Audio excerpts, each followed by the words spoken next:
So I thought I'd talk about why I chose an XCR-M as my all-around to-do rifle and why I chose it after owning so many different rifles in my shooting career. So I'm a big fan of black rifles. Most new generation shooters are.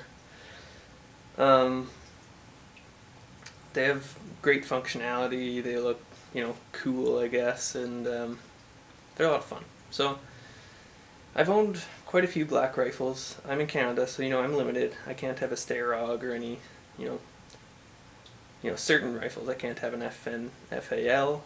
This is about the closest you can get in Canada to that. So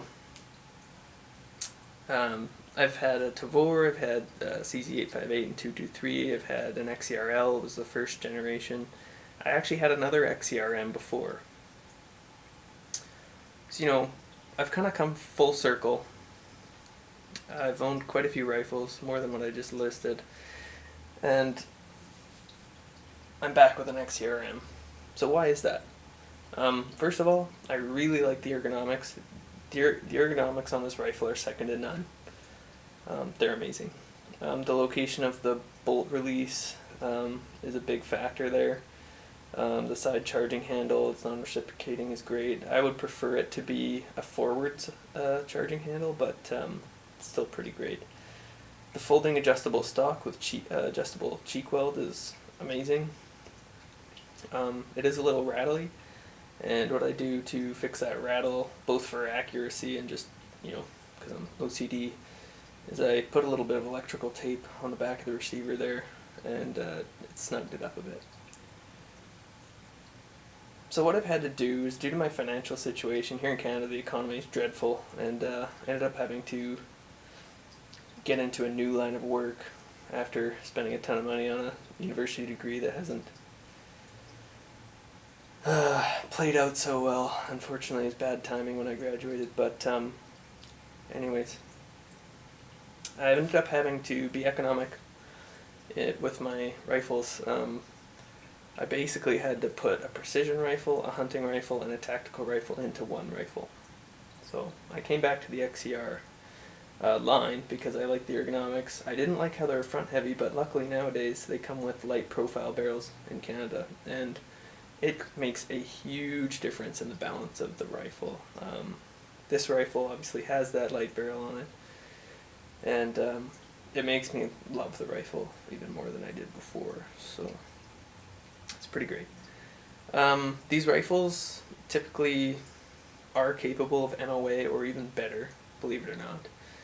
I've seen the proof myself, but this rifle is not one of those rifles. I ended up getting it, and I shot some groups recently, laying prone off a bag, and yeah, it did not turn out well. I did some reloads, 168 grain boat tail hollow points, and 165 grain Hornady SSTs, and even shot some Winchester 168 grain silver tip. And it was not grouping well. I was getting at best 2.5 MOA groups, and the reason for that is it was stringing. I could get 3 shots into sub MOA groupings, but either the remaining 2 shots or all of the shots would be in a vertical string up to 4 inches, and it's kind of annoying me. So I did some research and found out that some of these rifles, the gas tube is a little bit short, and it gives a little bit of play to the gas tube, and the muzzle brake that they came with, I think they come with new muzzle brakes now, it vents gas upward, and it supposedly it messes with the harmonics of the rifle and makes it less accurate. So between those two things, what I'm going to have to do is get a new gas tube and fit it to the rifle so that it's nice and snug. They have new ones out just for that reason, actually. And luckily here in Canada we have the importer is great for that kind of stuff, getting parts and warranty work and all that stuff. So I'm going to replace the flash hider as well, and that should cut my groups in half, at least. We'll see what happens, but I'm going to do an update video on that once I get everything figured out here. One thing I noticed when shooting this rifle a lot in prone was this stock was slapping me in the face a lot. I actually have a bruise on my cheek from shooting it all day. Um, that can be remedied. I'm gonna put some Velcro tape, obviously not the scratchy side, but the softer side. Let me put that on there. It should remedy that issue for me and give me a little bit higher of a cheek weld. Other than that, these rifles are, notorious for being incredibly reliable. A lot of people don't like how the barrel's mounted. There's a hex bolt that holds it in, and there's only one, I guess, mounting point for the barrel. And people say that makes it less accurate. That's not necessarily true, but if the barrel doesn't fit well to the receiver, that can be an issue, and it has been in the past for some people. That was mostly the earlier generations of XCR, which this is an earlier generation. I think that's why the gas tube doesn't fit very well. It does have a new barrel and a new gas block that came with the barrel. So that issue's been fixed. The gas block can also be an issue in the older ones. Just an issue for accuracy, not really anything else. So all I need is a new gas tube and muzzle brake. The new key mod versions are really light. I've held a couple. They're lighter than this gun. A little bit better balance than this one with the light barrel on them. But I can't afford to buy a new one right now with the Canadian dollar exchange rate. It's just ridiculous. So I usually buy used anyway. But yeah, so that's all I really have to say about this. It's a great rifle. If you're kind of on the fence about getting one, I'm really picky with accuracy because this needs to be my precision rig, as well as my hunting and kind of tactical rig. So that's why I'm going to be accurizing it. I mean, 2.5 MOA is good enough for any battle rifle. That's pretty standard actually. Usually they're about 3 MOA to 3.5 MOA. So that's still pretty good, but I'm going to accurize it, and yeah.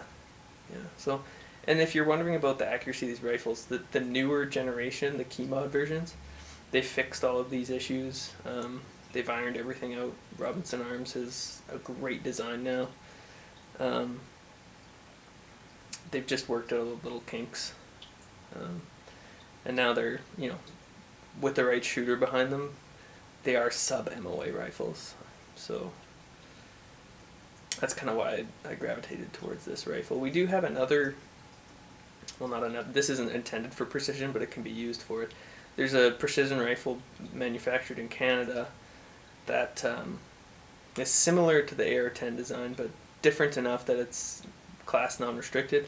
All AR-15 variants in Canada are class restricted, which means you can only take them to a range and shoot them there.